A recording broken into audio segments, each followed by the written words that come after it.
ಯಾವ ಭಾವನೆ ಅನುಭವಿಸುತ್ತೀರಿ ಎಂದು ತಿಳಿಯಬೇಕಾಗಿದೆ. ಅದು ತುಂಬ ಮುಖ್ಯವಾಗಿದೆ. ನೀವು ಕೋಪಗೊಂಡರೆ ಯಾಕೆ ನೀವು ಕೋಪಗೊಂಡಿರಿ ಮತ್ತು ಆ ಕೋಪ ಯಾಕೆ ಬಂತು ಎಂದು ನೀವು ತಿಳಿಯಬೇಕು. ಎಲ್ಲರಿಗೂ ನಮಸ್ಕಾರ. ನನ್ನ ಯೂಟ್ಯೂಬ್ ಬಳಗದವರಿಗೆ ನನ್ನ ಈ ಡಾಕ್ಟರ್ ಸಲೀನ್ ಸೈಕಾಲಜಿ ಚಾನಲಿಗೆ ಸ್ವಾಗತ. ಈ ದಿವಸ ನಾನು ಒಂದು ವಿಡಿಯೋವನ್ನು ಹಾಕಲು ಬಯಸ್ತೇನೆ. ಅದು ನಾನು ಕೆಲವು ವಿದ್ಯಾರ್ಥಿನಿಯರಿಗೆ ಒಂದು ಗುಂಪಿಗೆ ಒಂದು ವರ್ಕ್ಶಾಪನ್ನು ನಾನು ತೆಗೆದುಕೊಳ್ಳುತ್ತಿದ್ದೇನೆ. ಈಗ ನೀವು ವಿದ್ಯಾರ್ಥಿಗಳೇ, ಈ ವರ್ಕ್ಶಾಪಲ್ಲಿ ನೀವು ಏನು ಕಲಿಯಲು ಬಯಸುತ್ತಿದ್ದೀರಿ? ಹೌದು, ನೀವು ನಿಮ್ಮ ಭಾವನೆಗಳನ್ನು ನಿಯಂತ್ರಿಸಲು ಬಯಸುತ್ತೀರಿ. ಸರಿ, ಆದರೆ ಭಾವನೆಗಳು ತುಂಬ ದೊಡ್ಡ ವಿಷಯವಾಗಿದೆ ಮತ್ತು ಅದರಲ್ಲಿ ಹಲವು ಭಾವನೆಗಳಿವೆ. ಆದ್ದರಿಂದ ನಾನು ಇದನ್ನು ಸ್ವಲ್ಪ ಹೆಚ್ಚು ಅನ್ವೇಷಿಸಲು ಬಯಸುತ್ತೇನೆ. ಸರಿ, ಯಾವ ರೀತಿಯ ಭಾವನೆ, ಅದರ ಅರಿವು ಮೂಡಿಸಲು ಕಲಿಯಬೇಕು. ಭಾವನೆಗಳಲ್ಲಿ ಸಕಾರಾತ್ಮಕ ಮತ್ತು ನಕಾರಾತ್ಮಕ ಭಾವನೆಗಳಿವೆ. ಸಕಾರಾತ್ಮಕ ಭಾವನೆಗಳು ಯಾವುದು ಎಂದು ಹೇಳಬಲ್ಲಿರಾ? ಹೌದು, ಸಂತೋಷ, ಉತ್ಸುಕತೆ, ಆನಂದ. ಸರಿ, ನಕಾರಾತ್ಮಕ ಭಾವನೆಗಳು ಯಾವುದು? ದುಃಖ, ಕೋಪ, ಅಸೂಯೆ, ಮೋಸ, ಖಿನ್ನತೆ. ಸರಿ, ಈಗ ನಿಮಗೆ ಸಹಾಯವಾಗಲು ಇಲ್ಲಿ ಸಕಾರಾತ್ಮಕ ಭಾವನೆಗಳ ಸ್ಲೈಡ್ ಹಾಕಿದ್ದೇನೆ, ಅದನ್ನು ನೋಡಿ.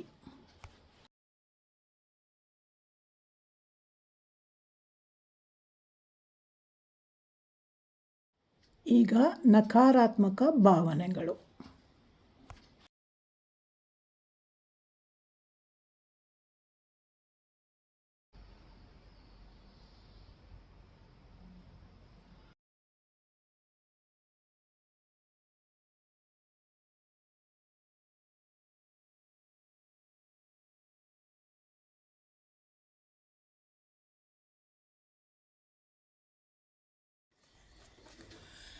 ಈಗ ಇದರಲ್ಲಿ ಯಾವ ಭಾವನೆಯಲ್ಲಿ ನೀವು ಕೆಲಸ ಮಾಡಲು, ಅಂದರೆ ಯಾವ ಭಾವನೆ ನಿಯಂತ್ರಿಸಲು ಬಯಸುತ್ತೀರಿ? ಓಕೆ, ನೀನು ದುಃಖ, ನೀನು ಕೋಪ,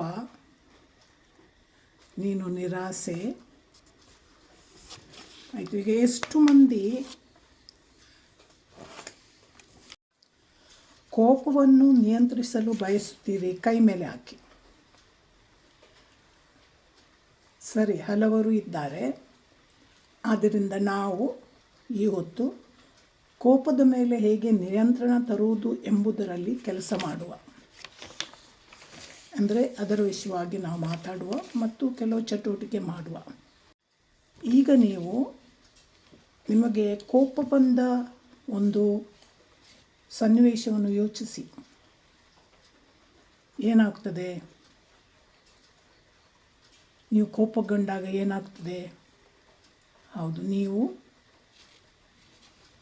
ಮೌನವಾಗಿರ್ತೀರಿ. ನೀವು ಸಹಪಾಠಿಗಳ ಮೇಲೆ, ಕುಟುಂಬ ಸದಸ್ಯರ ಮೇಲೆ ಕೂಗಾಡುತ್ತೀರಿ. ಕೋಪ ಬಂದ ವ್ಯಕ್ತಿ ಜೊತೆ ಮಾತನಾಡುವುದಿಲ್ಲ. ಅಥವಾ ಕೆಲವರು ವಸ್ತುಗಳನ್ನು ತಿದ್ದು ಬಿಸಾಡ್ತಾರೆ, ಬೇರೆಯವ್ರನ್ನ ಹೊಡೀತಾರೆ. ಈಗ ಅದರ ನಂತರ ಏನಾಗ್ತದೆ? ಸ್ವಲ್ಪ ಸಮಯದ ನಂತರ ನೀವು ನಿಮ್ಮ ಕೋಪವನ್ನು ವ್ಯಕ್ತಪಡಿಸಿದ ರೀತಿ ನಿಮಗೆ ನಾಚಿಕೆಯಾಗ್ತದೆ, ಬೇಸರವಾಗುತ್ತದೆ. ನಿಮ್ಮ ಸಹಪಾಠಿಗಳು, ಕುಟುಂಬ ಸದಸ್ಯರು ಸಹ ಅವರ ಕೋಪವನ್ನು ನಿಮ್ಮ ಮೇಲೆ ವ್ಯಕ್ತಪಡಿಸ್ತಾರೆ. ನಿಮ್ಮ ನಡವಳಿಕೆಯ ಬಗ್ಗೆ ನಿಮಗೆ ಕೆಟ್ಟ ಭಾವನೆ ಬರುತ್ತದೆ. ನೀವು ಈ ರೀತಿ ಏಕೆ ಮಾಡುತ್ತಾರೆ ಎಂದು ನಿಮಗೆ ತಿಳಿದಿಲ್ಲ. ಸರಿ, ಭಾವನೆಗಳನ್ನು ವ್ಯಕ್ತಪಡಿಸಲು 2 ವಿಧಗಳಿವೆ. ನೀವು ನಿಜವಾಗಿಯೂ ಬೇರೆ ಬೇರೆ ಭಾವನೆಗಳನ್ನು ಅನುಭವಿಸುತ್ತೀರಿ, ಅದು ನಿಮಗೆ ಅರಿವಿಲ್ಲ. ಅದರ ಬದಲು ನೀವು ಕೋಪವನ್ನು ವ್ಯಕ್ತಪಡಿಸ್ತೀರಿ. ಇದು ಹೆಚ್ಚಾಗಿ ಹುಡುಗರು ಮತ್ತು ಗಂಡಸರು ಮಾಡ್ತಾರೆ. ಇನ್ನು ಕೆಲವರು ಅಂದರೆ ಹುಡುಗಿಯರು, ಹೆಂಗಸರು ಕೋಪಗೊಳ್ಳುತ್ತಾರೆ, ಆದರೆ ಅದನ್ನು ವ್ಯಕ್ತಪಡಿಸುವುದಿಲ್ಲ. ಅದರ ಬದಲು ಬೇರೆ ಭಾವನೆಗಳನ್ನು ವ್ಯಕ್ತಪಡಿಸ್ತಾರೆ. ದುಃಖ, ಅಳುವುದು, ಮೌನವಾಗಿರುವುದು ಹೀಗೆಲ್ಲ ಮಾಡ್ತಾರೆ. ಹಾಗೆ ಕೆಲವರು ಖಿನ್ನತೆಗೆ ಕೂಡ ಹೋಗುತ್ತಾರೆ. ನಾನು ಗಮನಿಸಿದ್ದು ಏನೆಂದರೆ, ಭಾರತ ಅಥವಾ ಏಷ್ಯಾದ ದೇಶಗಳಲ್ಲಿ ಬಾಲ್ಯದಿಂದಲೂ ಹುಡುಗರಿಗೆ, ಪುರುಷರಿಗೆ ಕಲಿಸಲಾಗುತ್ತದೆ ನಿರಾಸೆ, ದುಃಖ, ಖಿನ್ನತೆ ಅದನ್ನು ವ್ಯಕ್ತಪಡಿಸಬಾರದು ಅಂತ. ಅದನ್ನು ಅವರು ನಿಭಾಯಿಸುವುದು ಎಂಬುದು ಹೇಳಿಕೊಳ್ಳಿಲ್ಲ. ಅವರು ತಮ್ಮನ್ನು ತಾವು ಬಲಶಾಲಿ ಪುರುಷರೆಂದು ತೋರಿಸುತ್ತಾರೆ. ಅವರು ದುಃಖಿತರಾದರೂ ಅವರು ಕೋಪ ವ್ಯಕ್ತಪಡಿಸುತ್ತಾರೆ ಮತ್ತು ಅವರು ಏಕೆ ಕೋಪಗೊಳ್ಳುತ್ತಿದ್ದಾರೆಂದು ತಿಳಿದಿಲ್ಲ. ಏನಾಯಿತು ಎಂದು ಯಾರಿಗೂ ತಿಳಿಯುವುದಿಲ್ಲ. ಹಾಗೆ ಸಾಮಾನ್ಯವಾಗಿ ಹುಡುಗರು, ಪುರುಷರು ಇತರ ಭಾವನೆಗಳನ್ನು ವ್ಯಕ್ತಪಡಿಸಲು ಅವರು ಕಲಿಯಲಿಲ್ಲ. ನಿರಾಸೆ, ದುಃಖ, ವೈಫಲ್ಯತೆ ಹೇಗೆ ವ್ಯಕ್ತಪಡಿಸಬೇಕೆಂದು ತಿಳಿದಿಲ್ಲ. ಅದನ್ನು ಮಾಡುತ್ತಾರೆ. ಆದ್ದರಿಂದ ಅವರು ವಿಭಿನ್ನ ರೀತಿಯ ಕೋಪದಲ್ಲಿ ಅಂದರೆ ಸ್ಫೋಟಕ ಭಾವನೆಗಳನ್ನು ವ್ಯಕ್ತಪಡಿಸ್ತಾರೆ. ಆದ ಕಾರಣ ಇಲ್ಲಿ ಇಷ್ಟೊಂದು ಡೊಮೆಸ್ಟಿಕ್ ವೈಲೆನ್ಸ್ ಅಂದರೆ ಮನೆಯಲ್ಲಿ ಗಂಡಸರು ಹೆಂಗಸರನ್ನು ಹೊಡೆಯುವಂಥದ್ದು ಡೊಮೆಸ್ಟಿಕ್ ವೈಲೆನ್ಸ್ ಆಗ್ತಾ ಉಂಟು. ಆದರೆ ಹುಡುಗಿಯರಿಗೆ ಬಾಲ್ಯದಿಂದಲೂ ತಮ್ಮ ಕೋಪವನ್ನು ತೋರಿಸಬಾರದೆಂದು ಕಲಿಸಲಾಗುತ್ತದೆ ಮತ್ತು ಕೋಪ ವ್ಯಕ್ತಪಡಿಸಿದರೂ ಅದನ್ನು ಮೌನವಾಗಿರಲು ಕುಟುಂಬದವರು ಅವರ ಮೇಲೆ ದಬ್ಬಾಳಿಕೆ ಹಾಕ್ತಾರೆ, ಸುಮ್ಮನಿರುವಂತೆ ಮಾಡುತ್ತಾರೆ. ಹುಡುಗಿಯರು, ಹೆಂಗಸರು ಕೋಪವನ್ನು ವ್ಯಕ್ತಪಡಿಸಲು ಮೌನವಾಗಿರುತ್ತಾರೆ. ಕೆಲವು ಸಮಾಜಗಳಲ್ಲಿ ನಾನು ನೋಡಿದ್ದೇನೆ, ಹೆಂಗಸರು ಅವರ ಪರಿಸರದಲ್ಲಿ ಸ್ಫೋಟಕ ರೀತಿಯಲ್ಲಿ ಕೋಪವನ್ನು ವ್ಯಕ್ತಪಡಿಸ್ತಾರೆ. ಆದರೆ ಏನಾಗ್ತದೆ, ಅಲ್ಲಿ ಇಬ್ಬರ ನಡುವೆ ಗಂಡಸರು, ಹೆಂಗಸರು, ಗಂಡಂದಿರು, ಹೆಂಡತಿರು ಅವರ ಜೊತೆಯಲ್ಲಿ ಸ್ಫೋಟಕ ರೀತಿಯಲ್ಲಿ ಇಬ್ಬರು ಕೋಪ ವ್ಯಕ್ತಪಡಿಸಿ ಅಲ್ಲಿ ತುಂಬ ಡೊಮೆಸ್ಟಿಕ್ ವೈಲೆನ್ಸ್ ಅಂದರೆ ಒಬ್ಬರಿಗೊಬ್ಬರು ಹೊಡೆಯುವುದು ಹೀಗೆಲ್ಲ ಆಗ್ತಾ ಉಂಟು. ಸಂಬಂಧಗಳು ಮುರಿಯುತ್ತವೆ. ಗಂಡಸರು ಹೆಂಗಸರನ್ನು ಕೀಳು ಸ್ವಭಾವದಲ್ಲಿ ನೋಡುತ್ತಾರೆ. ಕೆಲವು ಸಮಾಜದಲ್ಲಿ ಹೆಂಗಸರು ಅಳುತ್ತಾರೆ, ಮೌನವಾಗಿರ್ತಾರೆ, ಖಿನ್ನತೆಗೆ ಹೋಗುತ್ತಾರೆ. ಕೆಲವು ಸಮಾಜದಲ್ಲಿ ಹೆಂಗಸರು ಹೆಚ್ಚು ಪ್ರಮಾಣದಲ್ಲಿ ಖಿನ್ನತೆಯಲ್ಲಿದ್ದಾರೆ. ಈಗ ಎರಡು ರೀತಿಯಲ್ಲಿ ಕೋಪವನ್ನು ವ್ಯಕ್ತಪಡಿಸ್ತಾರೆ. ಈಗ ನೀವು ಯೋಚಿಸಿ, ನೀವು ಕೋಪ ಬಂದಾಗ ನೀವು ಹೇಗೆ ನಿಮ್ಮ ಕೋಪವನ್ನು ವ್ಯಕ್ತಪಡಿಸ್ತೀರಿ? ಈಗ ಅದನ್ನು ನೀವು ತಿಳಿಯಬೇಕಾಗಿದೆ.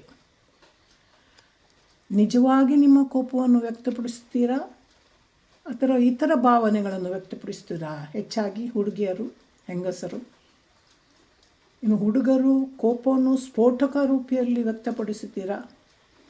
ಇತರ ಭಾವನೆಗಳು ಆದರೂ, ಫೈಲ್ ಆದರೂ, ಅಥವಾ ನಿರಾಶೆ ಆದರೂ, ವೈಫಲ್ಯತೆ ಆದರೂ, ದುಃಖ ಆದರೂ ಅದರ ಬದಲು ಕೋಪವನ್ನು ನೀವು ವ್ಯಕ್ತಪಡಿಸ್ತೀರಾ? ಅದನ್ನು ನೀವು ಕಂಡುಹಿಡಿಯಬೇಕಾಗಿದೆ. ಈಗ ನಾನು ನಿಮಗೊಂದು ಚಟುವಟಿಕೆಯನ್ನು ಕೊಡುತ್ತೇನೆ. ನೀವು ಇತ್ತೀಚಿನ ದಿನಗಳಲ್ಲಿ ಕೋಪಗೊಂಡ ಒಂದು ಸನ್ನಿವೇಶವನ್ನು ಯೋಚಿಸಿರಿ. ಈಗ ನಾನು ಕೆಲವು ಪ್ರಶ್ನೆಗಳನ್ನು ಕೇಳುತ್ತೇನೆ ನಿಮ್ಮನ್ನು ಮಾರ್ಗದರ್ಶನಕ್ಕಾಗಿ. ಆ ಪ್ರಶ್ನೆಗಳಿಗೆ ಉತ್ತರ ಹೇಳಿ ನೀವು ನಿಮ್ಮ ಪುಸ್ತಕದಲ್ಲಿ ಬರೆಯಿರಿ. 1ನೇದು, ನೀವು ಕೋಪಗೊಂಡಿದ್ದೀರಿ ಎಂದು ನಿಮಗೆ ಹೇಗೆ ತಿಳಿಯಿತು? 2ನೇದು, ನಿಮ್ಮ ದೇಹ ಹೇಗೆ ಪ್ರತಿಕ್ರಿಯಿಸುತ್ತದೆ? 3ನೇದು, ನಿಮಗೆ ಯಾವ ಆಲೋಚನೆಗಳು ಬಂದುವು? 4ನೇದು, ಕೋಪಕ್ಕೆ ಸಂಬಂಧಿತ ಭಾವನೆಗಳು ಯಾವುವು? ಕೋಪ ಮಾತ್ರವಲ್ಲ, ಬೇರೆ ಭಾವನೆಗಳು ಯಾವುವು ಇದ್ದು ನಿಮ್ಮಲ್ಲಿ? ಹೆಚ್ಚಾಗಿ ಹುಡುಗರು ಮತ್ತು ಗಂಡಸರು, ಅದನ್ನು ಯೋಚಿಸಿ. ಹುಡುಗಿಯರು, ಹೆಂಗಸರು ಕೋಪಗೊಂಡಿದ್ದೀರಿ, ಆದರೆ ಅದರ ಬದಲು ನೀವು ಅಳುತ್ತೀರಿ, ಬೇಸರಗೊಳ್ಳುತ್ತೀರಿ, ಮೌನವಾಗಿರುತ್ತೀರಿ.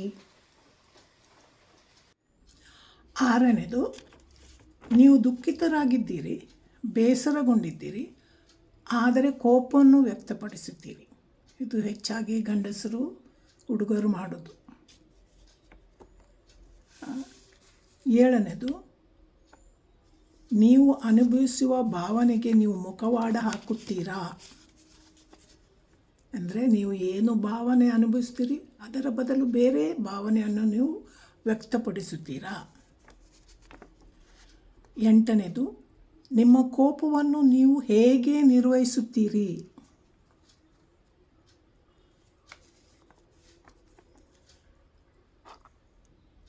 ಒಂಬತ್ತನೇದು, ನಿಮ್ಮ ಕೋಪವನ್ನು ಮುಖವಾಡ ಹಾಕಿ ಬೇರೆ ಭಾವನೆಗಳನ್ನು ನಿರ್ವಹಿಸುತ್ತೀರಾ, ಅಥವಾ ಬೇರೆ ಭಾವನೆಗಳನ್ನು ಮುಖವಾಡ ಹಾಕಿ ಕೋಪವನ್ನು ವ್ಯಕ್ತಪಡಿಸುತ್ತೀರಾ.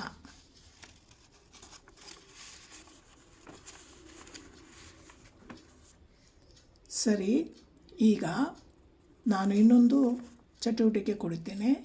ಹೀಗೆ ನೀವು ಒಂದು ಚಿತ್ರ ಬಿಡಿಸಿ, ದೇಹದ ಬಾಹ್ಯ ರೇಖೆಗಳನ್ನು ಚಿತ್ರಿಸಿರಿ. ದೇಹದ ಭಾಗಗಳನ್ನು ರೇಖೆಯಲ್ಲಿ ಚಿತ್ರಿಸಿರಿ.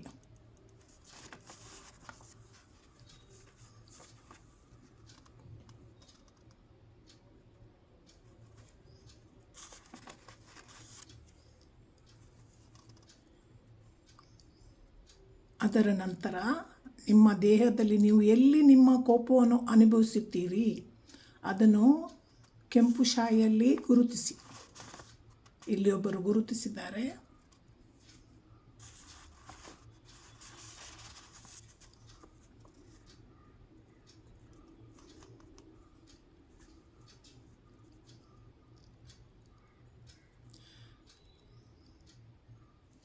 ಈ ನಿಮ್ಮ ದೇಹದ ಭಾಗ ನಿಮಗೆ ಏನು ಹೇಳುತ್ತದೆ?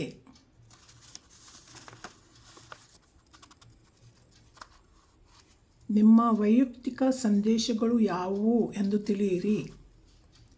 ಅದರ ಬಗ್ಗೆ ಈಗ ಯೋಚಿಸಿ.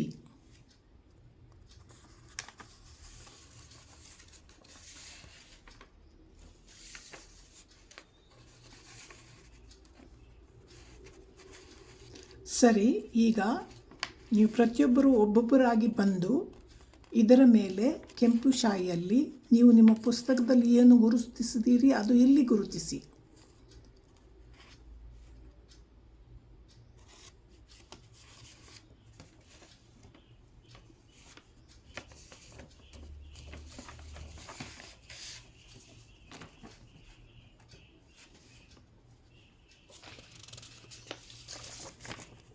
ಈಗ ಇಲ್ಲಿ ನೀವು ನೋಡಿದ್ದೀರಿ, ಎಲ್ಲರೂ ಇದರ ಮೇಲೆ ಗುರುತಿಸಿದ್ದೀರಿ.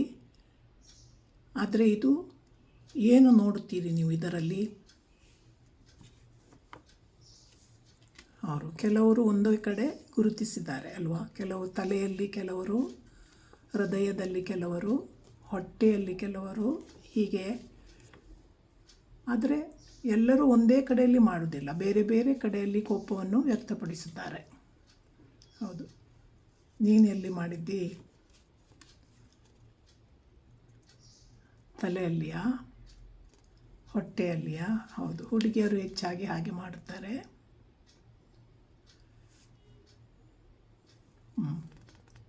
ಹುಡುಗರು ಕೈಯಲ್ಲಿ, ಹೃದಯದಲ್ಲಿ ಮಾಡಿದ್ದಾರೆ. ಹೌದು,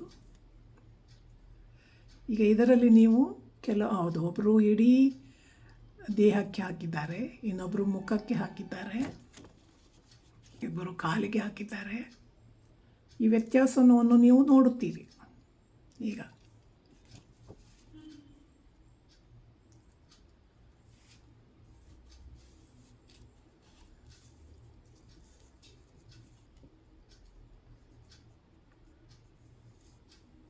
ಇನ್ನೇನು ಈ ಚಟುವಟಿಕೆಯಿಂದ ತಿಳಿಯುತ್ತೀರಿ. ಹೌದು, ಹುಡುಗರು ಹೃದಯದಿಂದ, ಅಂದರೆ ಅವರು ಕೋಪವನ್ನು ವ್ಯಕ್ತಪಡಿಸ್ತಾರೆ, ಹಾಗೆ ಅವರಿಗೆ ಹೃದಯಘಾತ ಕೂಡ ಆಗುವುದು ಹೆಚ್ಚು.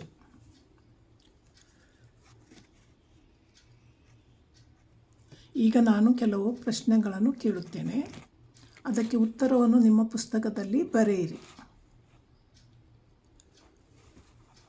ಒಂದನೇದು, ಕೋಪವನ್ನು ವ್ಯಕ್ತಪಡಿಸುವ ಬೇರೆ ಬೇರೆ ವಿಧಾನಗಳು ಯಾವುವು? ಅದನ್ನು ಅರಿತುಕೊಳ್ಳಿ. ಮೌನವಾಗಿರುತ್ತೀರಾ, ಅಳುತ್ತೀರಾ, ಭಯಪಡುತ್ತೀರಾ? ಈ ರೀತಿಯ ಕೋಪವೆಂದರೆ ಅದು ಮುಖವಾಡ ಹಾಕುವ ಕೋಪವಾಗಿರುತ್ತದೆ.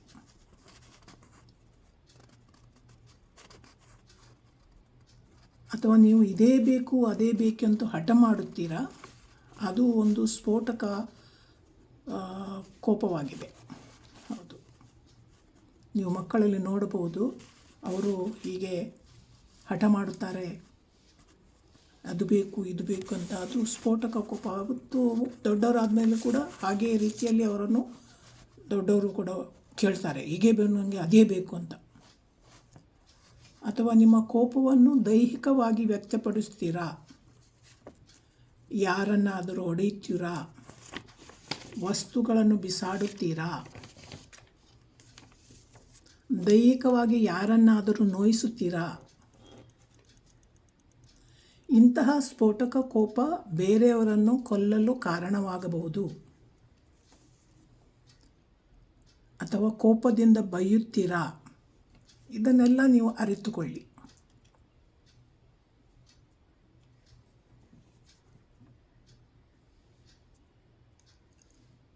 ಈಗ ನಿಮಗೆ ನಿಮ್ಮ ಜೀವನದಲ್ಲಿ ನಿಮ್ಮ ಕೋಪವನ್ನು ವ್ಯಕ್ತಪಡಿಸುವ ಯಾವ ವಿಧಾನವನ್ನು ಬದಲಾಯಿಸಬೇಕೆಂದು ಯೋಚಿಸಿ. ಈಗ ನೀವು ಯೋಚಿಸ್ತೀರಿ, ನನ್ನ ಸಂಬಂಧ ಮುರಿದು ಬಿದ್ದಿದೆ, ಏನು ಮಾಡೋದು?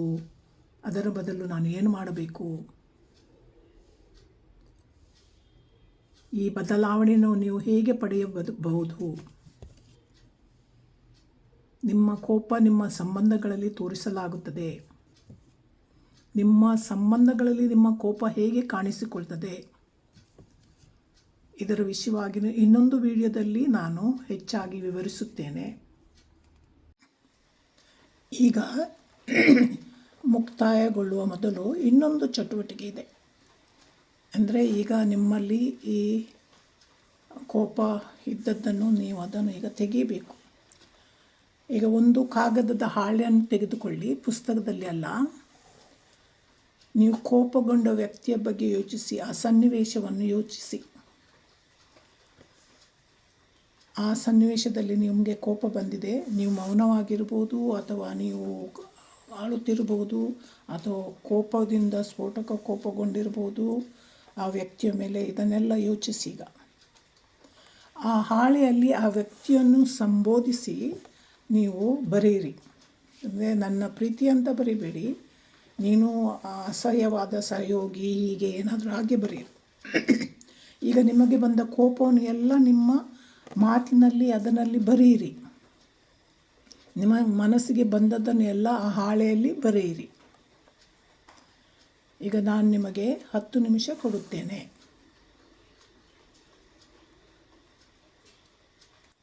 ಈಗ ಬರೆಯಲಿಕ್ಕೆ ಶುರು ಮಾಡಿ. ನಿಮ್ಮ ಮನಸ್ಸಿಗೆ ಬಂದದ್ದು ಎಲ್ಲವನ್ನು ಬರೆಯಿರಿ. ಹೌದು, ಏನು ನಿಮಗೆ ಕೋಪ ಬಂದದ್ದು, ಏನು ನೋವಾದದ್ದು, ಏನೋ ಆದದ್ದು, ಬೇಸರ ಆದದ್ದು, ಅದನ್ನೆಲ್ಲ ಬರೆಯಿರಿ ಅದರಲ್ಲಿ.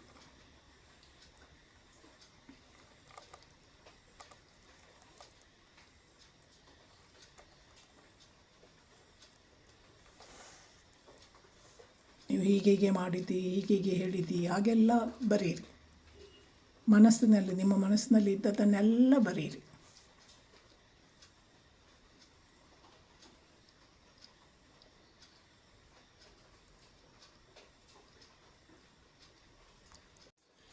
ಈಗ ನೀವು ಆ ಕೋಪವನ್ನು, ನೋವನ್ನು, ಕಣ್ಣೀರನ್ನು, ದುಃಖವನ್ನು, ಆ ಪರಿಸ್ಥಿತಿಯನ್ನು ನೀವು ತೊಡೆದು ಹಾಕಬೇಕು.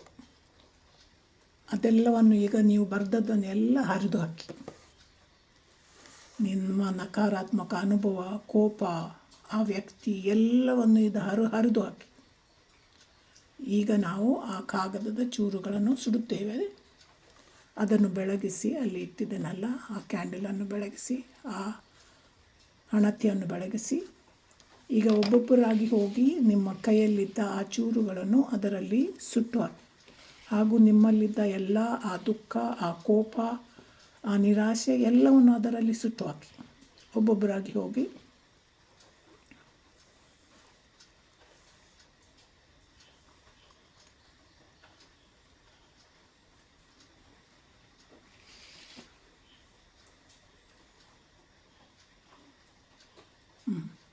ಸರಿ, ಈಗ ಬಂದು ಎಲ್ಲರೂ ಮೌನವಾಗಿ ಕುಳಿತುಕೊಳ್ಳಿ.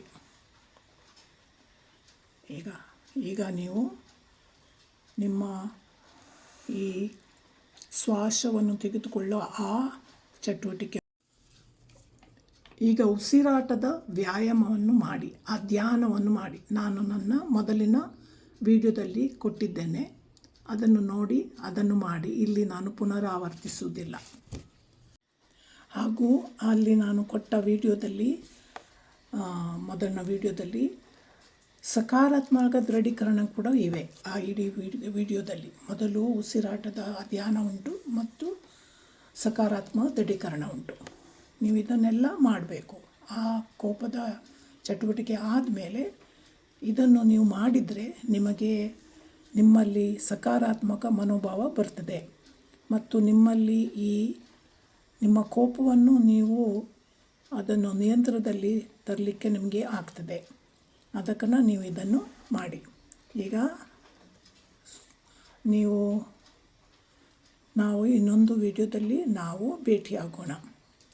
ಈಗ ನನ್ನ ಸಬ್ಸ್ಕ್ರೈಬ್ಸ್ನವರು ಮತ್ತು ನನ್ನ ವ್ಯೂವರ್ಸ್ನವರಿಗೆ ನನ್ನ ಧನ್ಯವಾದಗಳು. ಇನ್ನೊಂದು ವಿಡಿಯೋದಲ್ಲಿ ಮೀಟ್ ಆಗೋಣ.